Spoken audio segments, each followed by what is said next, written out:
I rebuilt our nuclear, as you probably know, but we'll upgrade that also and just hope we never have to use it. We have to hope we never have to use it. But when you see the result of what's left, you never want to use that. Never, never, ever. We were a little bit threatened by Russia, and I sent a submarine, nuclear submarine, the most lethal weapon ever made. There are two N words, and you can't use either of them. Frankly, if it does get to use, we have more than anybody else.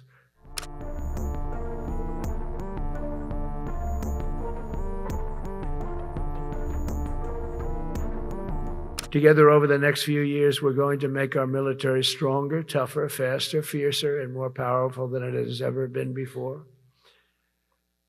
I rebuilt our nuclear, as you probably know, but we'll upgrade that also and just hope we never have to use it. We have to hope we never have to use it, because the power of that is so incredible. I see things I don't think they'd show it to you. I really wouldn't want them to show it to you. But when you see the result of what's left, you never want to use that. Never, never, ever. We were a little bit threatened by Russia recently, and I sent a submarine, nuclear submarine, the most lethal weapon ever made. Number one, you can't detect it. There's no way. We're 25 years ahead of Russia and China in submarines. Russia's actually second in submarines. China's third, but they're coming up. They're coming up. They're way lower in nuclear too, but in 5 years they'll be equal. They're coming up. And you don't have to be that good with nuclear. You could have 1/20th what you have now and still do the damage that would be, that'd be so horrendous. But I announced that, based on his mention of nuclear, and it was really a stupid person that works for him mentioned the word nuclear, I moved a submarine or two, I won't say about the two, over to the coast of Russia, just to be careful, because we can't let people throw around that word. I call it the N word. There are two N words, and you can't use either of them. You can't use either of them. And frankly, if it does get to use, we have more than anybody else. We have better, we have newer, but it's something we don't ever want to even have to think about. But when somebody mentions it, that submarine started immediately thereafter. And it's just lurking, but I'm sure we're not going to have to use it.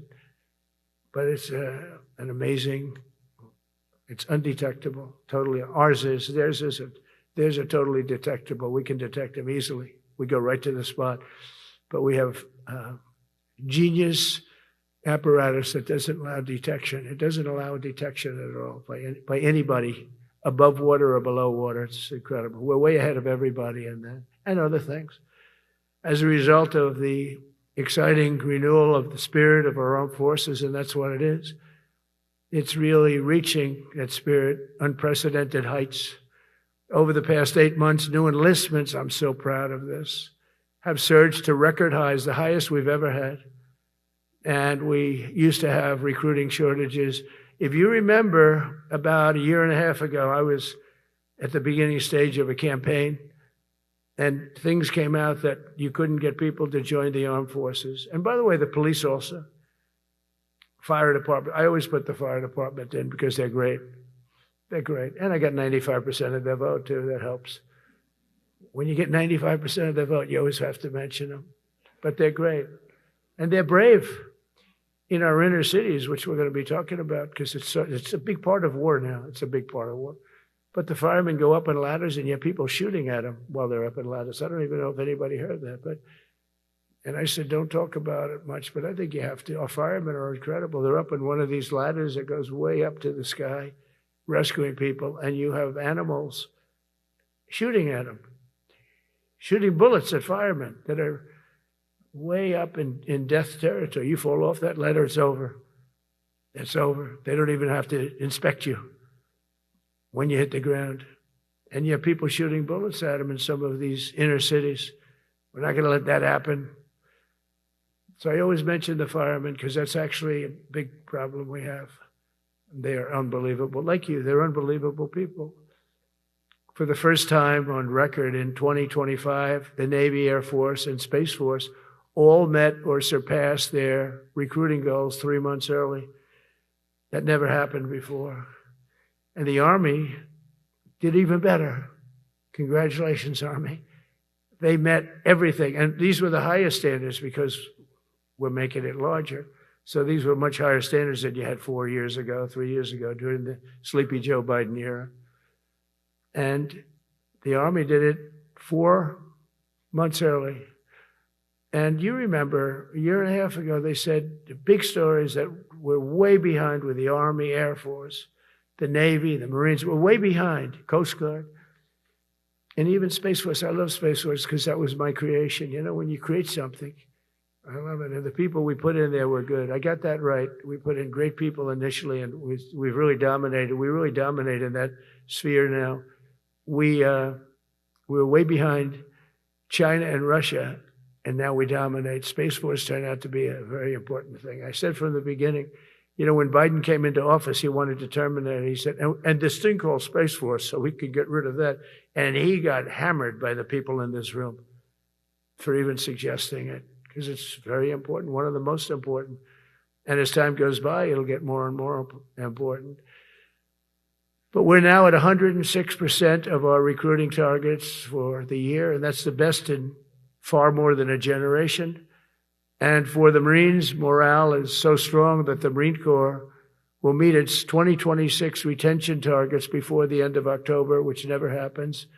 And that's the earliest it's ever happened in the history of our country. And it makes you feel good, you know. I felt guilty. I'd go make a speech in front of never people like you. You are the leaders, but people, soldiers. And I felt embarrassed because there'd be stories about, you know, we couldn't fill up our Army, Navy, Air Force. We couldn't fill them up. And it was headlines. It was during Biden's 4 years, the Autopen. I call him the Autopen.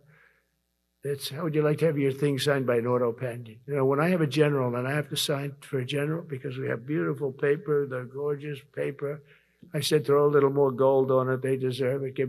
I want the A paper, not the D paper. We used to sign a piece of garbage. I said, this man's going to be a general, right? Yeah.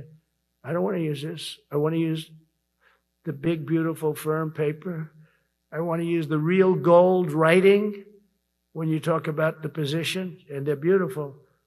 And, but how would you like to have that where some kid sitting in the back office is having it signed with an Autopen? I thought about it, and I thought about you people first, admirals, generals. I said, somebody works his whole life. He gets into maybe the academies or wherever, but however you got there, and you go through years of work, and now you become an admiral or a general or whatever.